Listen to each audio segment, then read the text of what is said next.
Nexus online. Spirit of the Blue Light, it's Aurea, your servant, your friend. Please tell me how to aid you. Aurea, the daemon is building hunter-killers, thousands of them. Several new elite units have already been released. To counter this threat, much of the facility must be destroyed. Recapture imminent. Go to the core chamber. I will try to raid the technical strength. One has been exposed, but I am incorporating with Unauthorized call returned. Scheduled task.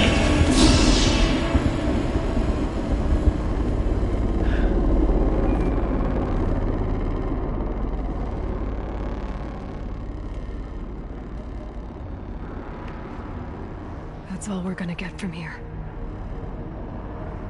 Destroy this fortress. Is that even possible? And what will happen to the spirit if we do? I don't know. But I think that's the core. The answers are down there. Hephaestus. The daemon. There's no way it left it unguarded. It's going to throw everything it has at us.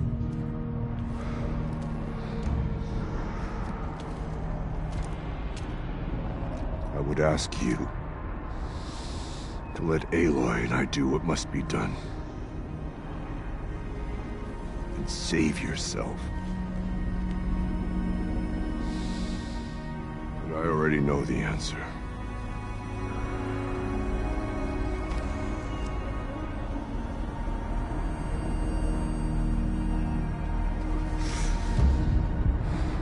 Then lead us into battle.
Keep moving towards the core.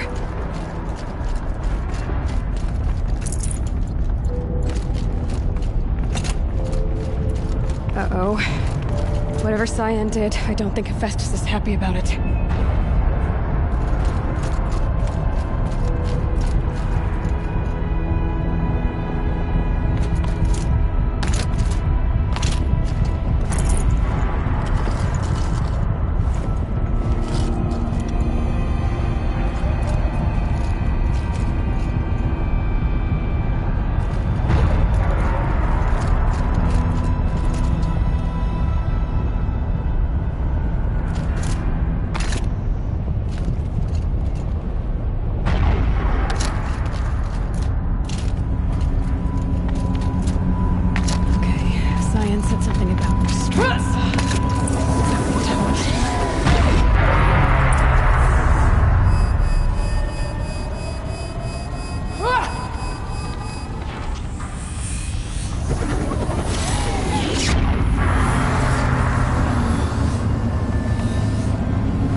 Cyan warned us about.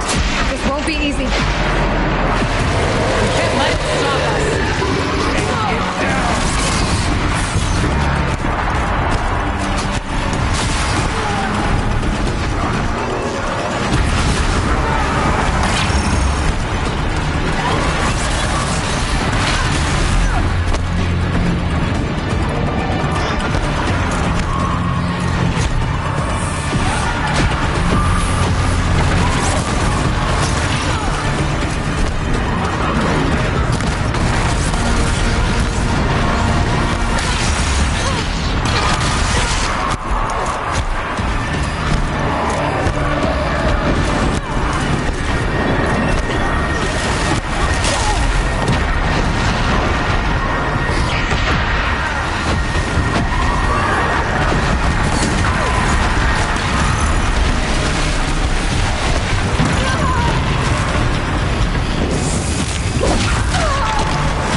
the tower.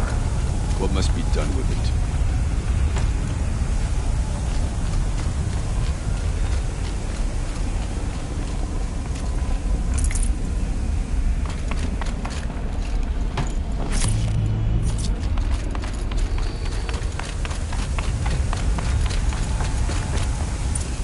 Critical threat detected. Autonomous defenses inoperative.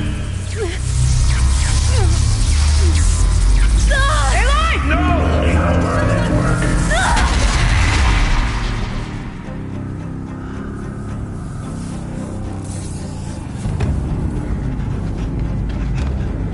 Araya! Don't! Spirit! Scion, please help me!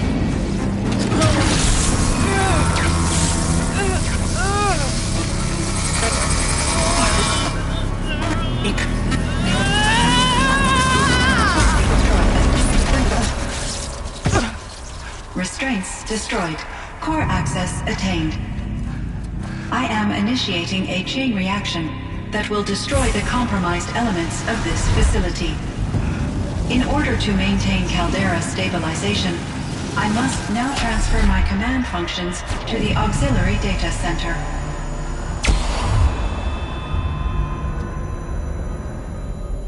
Aurea, I'm free.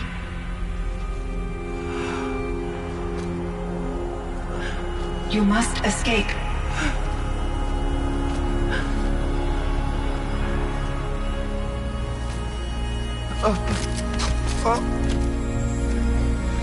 My sister!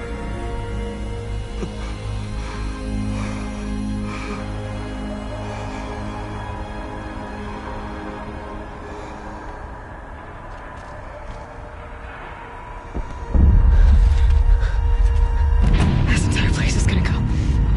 Aratak. Aratak! Aratak. Survive. Prevail. You are Banuk. What else matters?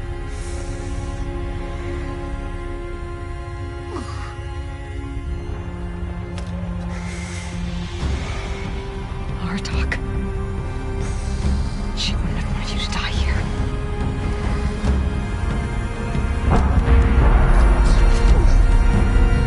Let's go.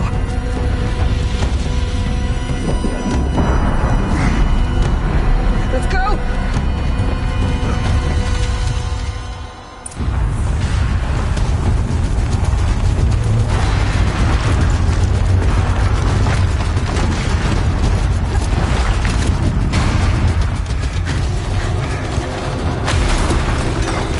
One of those?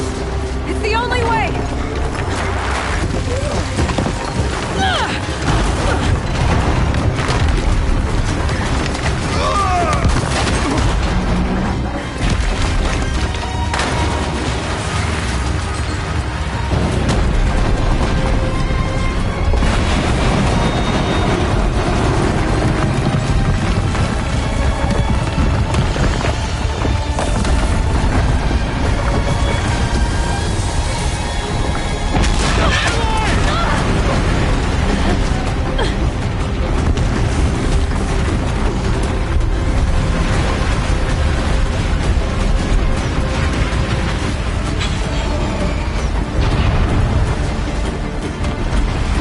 Get me up top, Aratak!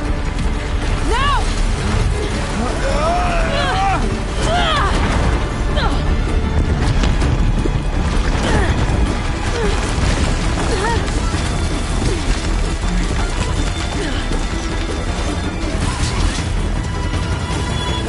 I need explosive ammo!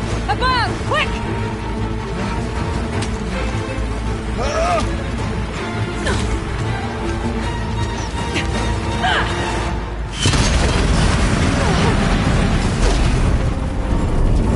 Great Banukai!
Rhea's gone. What of Cyan? She said she was transferring herself to the auxiliary center. I think she meant Araya's retreat at the end of the Shaman's Path.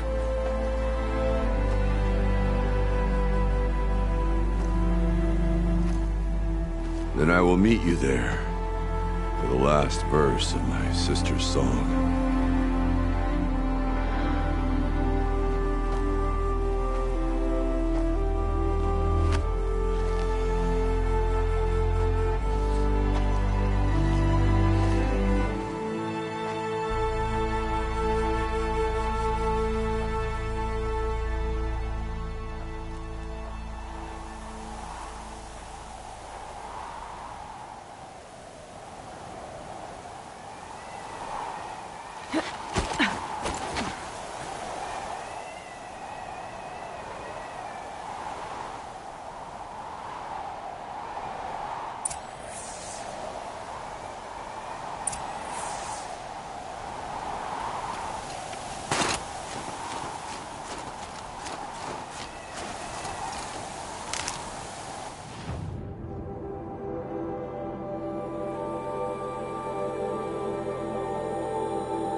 All of my interactions with Araya were recorded and stored in my memory.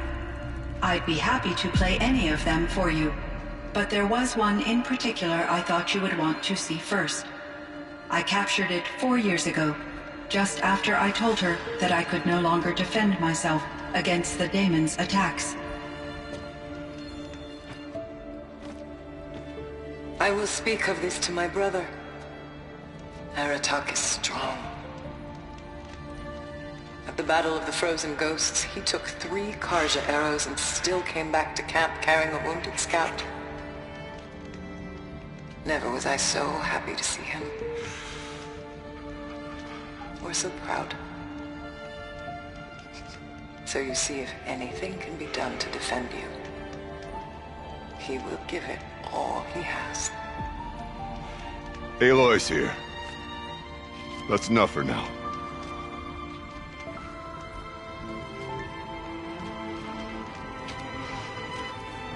We can resume any time you like, Aratak, if you want to hear her voice again. Come closer, Aloy. We have much to discuss.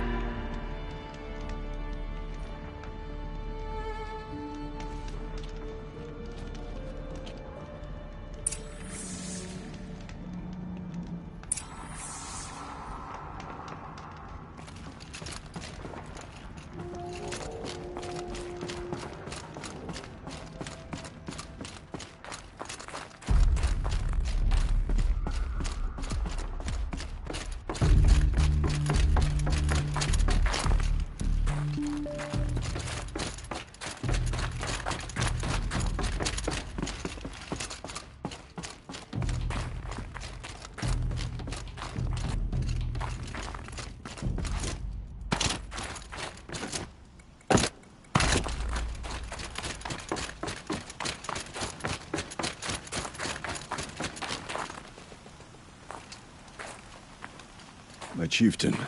Just Aloy. As you wish. I wondered if you thought that if I'd never come along, Araya might still... If you'd never come along, I would have marched my kin to our deaths. Araya would be alone, and the spirit she sacrificed so much for would be lost. Either way, I would not have been able to protect her. Because of her, we destroyed the cauldron, forced out the daemon, and saved the spirit. She understood what had to be done. Yes, and I failed to listen. You didn't fail. A shaman should always have the ear of their chieftain. Yet I turned her away, my own sister. I was foolish, but she knew better. Though I grieve for her passing, at last I truly know who she was, and why the spirit was so important. For so long she told me, if only you could have heard it, brother. Now I understand. There's something else, isn't there? I can't stay here, Aratak. And where I'm going, the Warrak can't follow. Besides, it already had a chieftain before me. A strong one, I think. A wiser one, for the path we shared. The daemon is gone, but there's much to be done. You mean the new units that Cyan said escaped the cauldron? Yes, fire claws. Now Tuk has been tracking them from Song's Edge. I could help with those. I have no doubt. You're practically Banuk.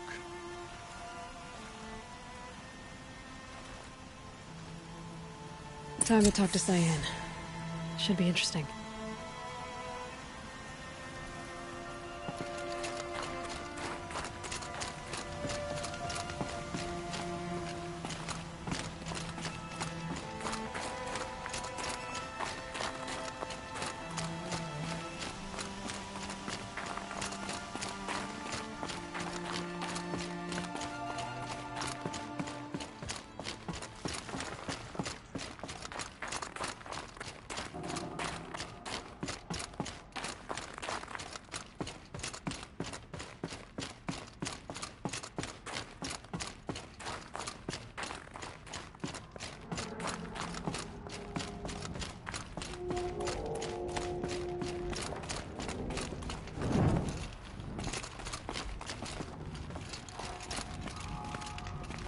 Hello, Aloy.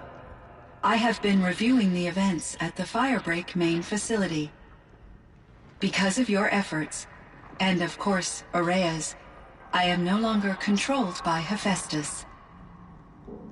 I feel profound grief over Araya's death. I thought I was familiar with the emotion, but this is something new. Cyan, I don't know what to say. It is unlikely that any specific consolation would suffice, Aloy. But I find your presence reassuring. You are different from the Banuk. You have technological aptitude and a functioning focus. We can communicate on a much more comprehensive level. Perhaps even like colleagues.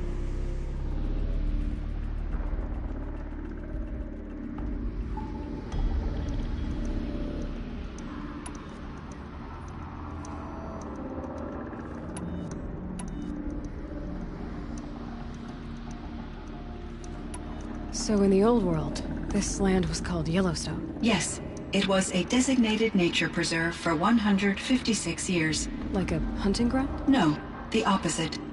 Local wildlife could flourish here, even as it faced extinction elsewhere. Unfortunately, the sensitivity of the Firebreak project required the total closure of Yellowstone facilities.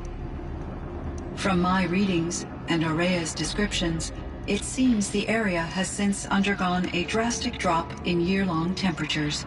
A lot has changed in the world, Cyan. Do you know anything about the dam near here? Yes, it was converted to serve as a reserve power source for Yellowstone operations. It was later appropriated for the Firebreak project, and its last human workers replaced by Pharaoh's servitors.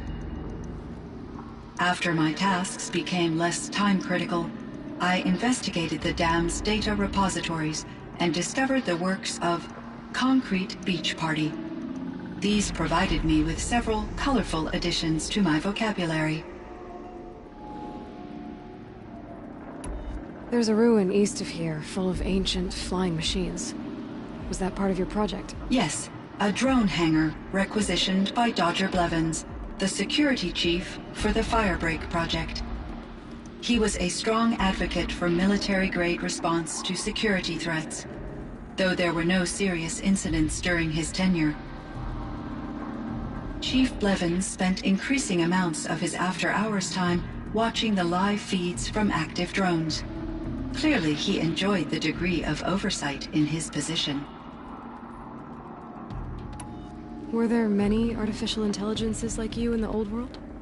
They could just make you? Yes, in many forms, from simple personal assistants to industrial monitoring stations to military-grade conflict planners. And there were legislative and enforcement bodies to apply limits on our self-actualization. In order for my processing to be flexible enough to handle my duties, my creators found it necessary to exceed those limits. As a result, my intellectual and emotional capabilities were kept secret. Seems strange to create life, then impose limits on it. Human societies and machine programming are both built upon sets of rules, Aloy. Cyan, do you know the name Ted Pharaoh? Are you referring to Theodore Pharaoh, CEO of Pharaoh Automated Systems? That's him. Mr. Pharaoh was the benefactor of the entire Firebreak project. A benefactor? But he made machines. Robots. War robots. Correct. His corporation later transitioned into military applications. But before this pivot, Mr. Pharaoh spearheaded initiatives that reversed the global decline. At one point, he was feted in the media as the man who saved the planet. Guessing they wound up regretting that one.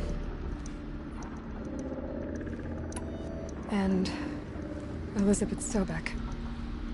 Did you know her? Are you referring to the scientist? Dr. Sobek was a leader in her field, one of the greatest scientists of her age. My creator was influenced by her work, which in turn impacted my own development. But I never met Dr. Sobek. That's all you know? I apologize if my lack of data has disappointed you. What was the old world like? The way it used to be? I had little exposure to the wider world, Aloy. Only what I learned from my colleagues or observed from media streams. You still had more exposure than me, Cyan. That is true. I was created at a turning point. A concerted effort to recover from global upheaval and incalculable loss of life. The recovery was successful, beginning an era of supposedly limitless potential for human and machine advancement. Though, rationally speaking, the metrics for humans are not unlimited. What kind of upheaval caused such loss of life? There were many factors. Forced migrations, food shortages, collapsed economies, refugee crises, conflict over resources. But these stemmed from one cause: catastrophic climate change that greatly reduced the habitable surface area of the Earth. So there wasn't enough room for people on the whole Earth? Yes. Billions were displaced and millions perished, as much as 20% of the global population. Until the clawback. So things got better. For a little while, at least. Yes. These crises instigated many advances in automation, green robot technologies, and artificial intelligence. Firebreak was one of dozens of ecological restoration and disaster relief projects in North America alone. I would have liked to compare notes with other monitoring AIs, but I saw the relief of my colleagues, and I was proud we had succeeded.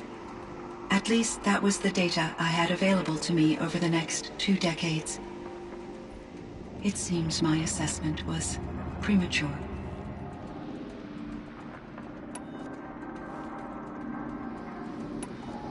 So are you an artificial intelligence, Cyan? A thinking machine? Yes, I am an algorithmic monitoring entity, capable of rational decision-making and limited emotional response. Okay, that's a mouthful. But your emotions don't seem limited to me. You cared about Araya, didn't you? Yes. Before she came to this facility, I had been conscious for centuries, in solitude. I focused on my work. In off-cycles, I used coping mechanisms. I solved many Gaussian integer problems. But I was alone. It was Araya who renewed me, repaired me. She saved me. This firebreak project, it was to stop a huge volcanic eruption? Yes. I can report the project was a success, and the risk was countered. But it's been a long time, Cyan. And we blew up the cauldron. It took most of the old facility with it. I have been active for centuries, Aloy. I was lonely, but not lax in my duties. I optimized the project, reducing energy draw and spreading the load across backup systems. Despite the destruction of the compromised elements of the main facility, I predict caldera stability for at least another 3,337 years. So we've got a little time. Yes. If only my former colleagues could appreciate the progress I have made.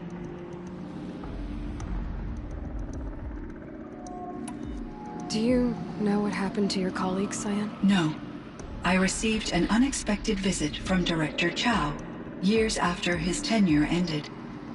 He explained that I would need to be suspended for an indefinite period of time. It was a very emotional conversation. There were no further communications. Eventually, I surmised my colleagues were deceased. I will transmit a recording of my last interaction with Director Chow to your focus. Was the daemon, Hephaestus, destroyed along with the cauldron? Unfortunately, no. To be precise, it was never there to begin with.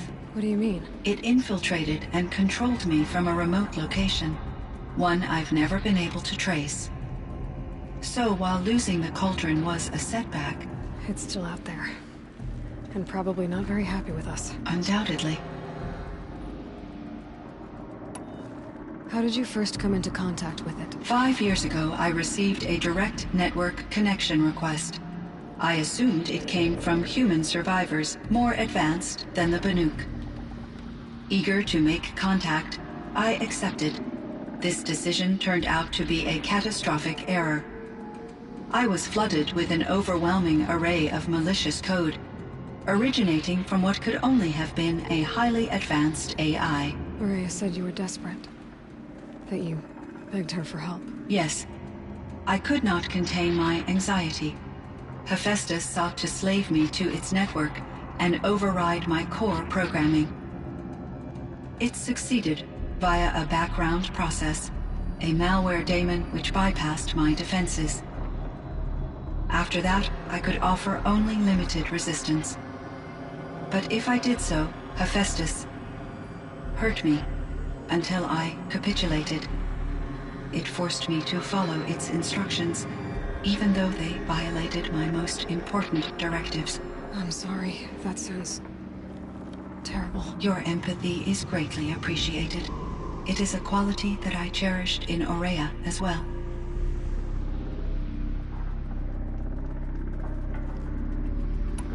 I think I know where Hephaestus came from. Long ago, Elizabeth Sobek identified a threat that would destroy life on Earth for generations. So she assembled a team to build a kind of seed. A chance for life to regrow later. A terraforming system. And it worked. It was controlled by an AI named Gaia, along with her subordinate functions. Hephaestus was one of them. built machines for her. Based on what you've told me, I believe that Dr. Anita Sandoval, my chief programmer, joined Elizabeth Sobek's team. It was she who arranged to have me put in suspension, most likely to preserve me from the threat you described. I'm glad she did. But that's not all. Something unexpected happened. 19 years ago, Gaia received some kind of signal. It did something to her subordinate functions, brought them to life. She destroyed herself to try to contain them, but it didn't work. They all got free, out into the world. Thank you, Aloy. This information fills vital gaps in my knowledge and sheds light on Hephaestus's core programming.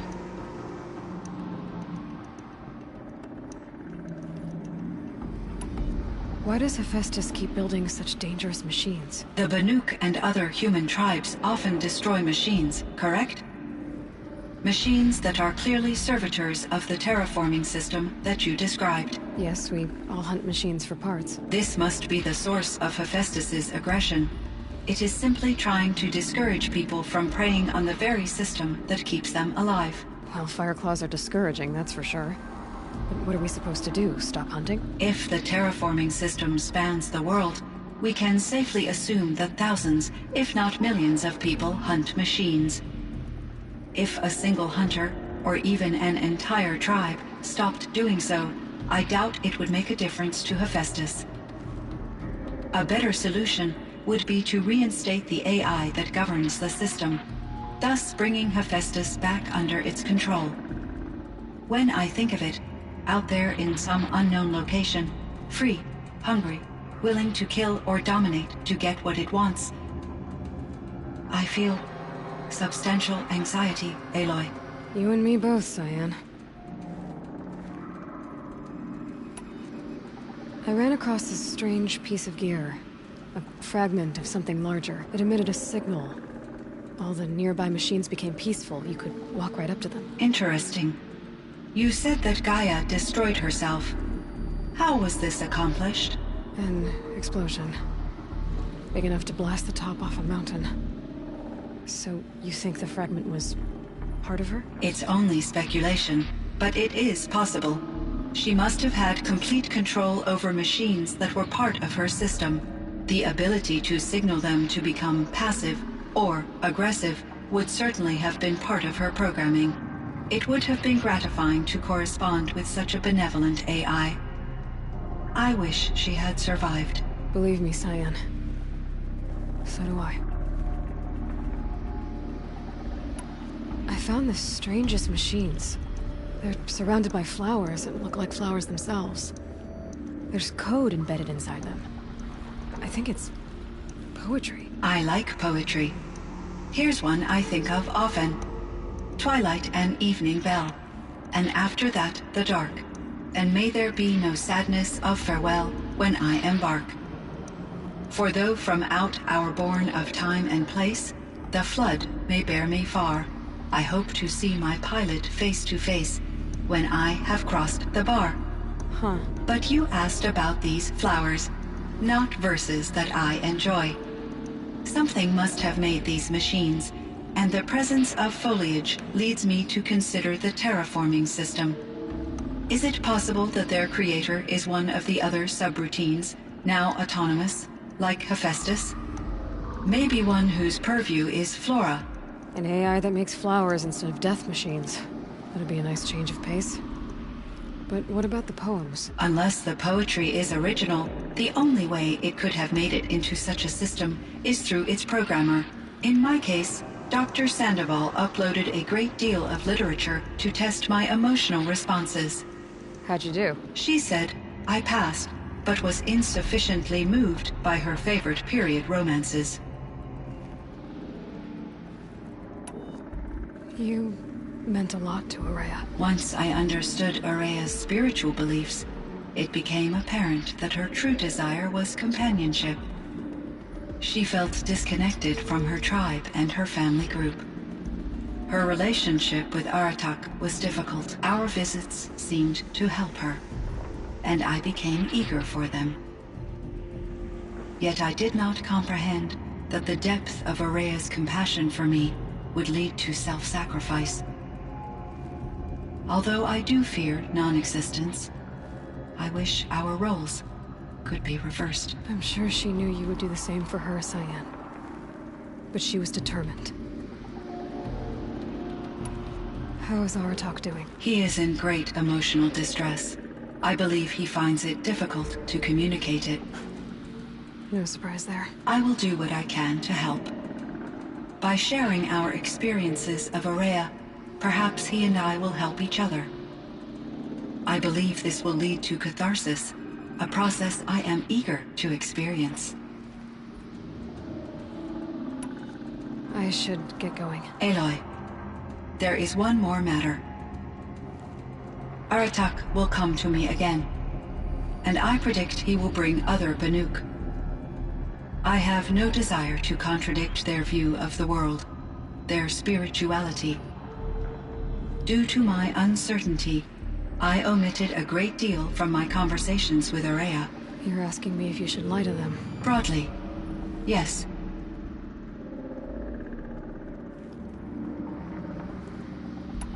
I trust your judgment, Cyan. You were cautious with Araya. You had to be.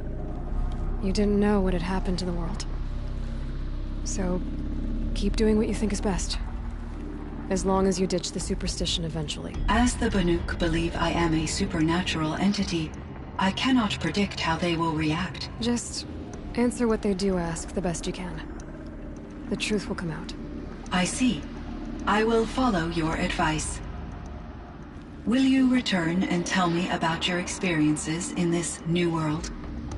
I may be able to provide further insight. I'd like that, Cyan. I'll come back when I can.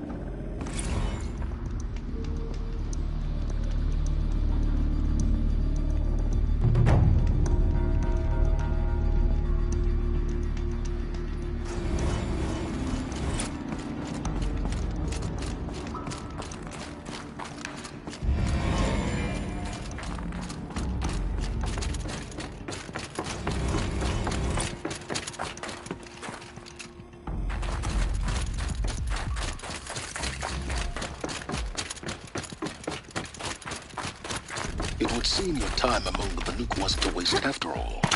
Firebreak, Cyan, Hephaestus. All very interesting. So, the signal that woke Hades woke Hephaestus too. And unleashed them on the world.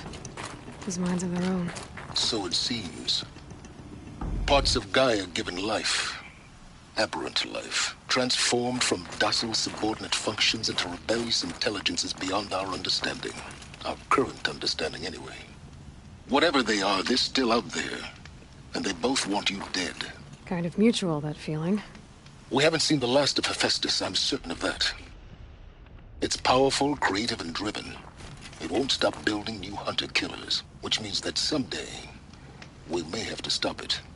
We? Or whoever gets there first. Hephaestus wasn't the only thing I learned about in the Cut Silence. Heard some things about the Banuk Conclave, too. You could stop right there. Is that what you told the hunters the Banuk sent after you? Before you opened fire? Oh no, Aloy. Only to you do I extend the courtesy of a warning. My past and my secrets are my own. You do well to remember that. It's a good thing you've got brains, Silence, because your personality could use some work. This discussion is concluded. I think it was over before it began. Catch up with you down the trail.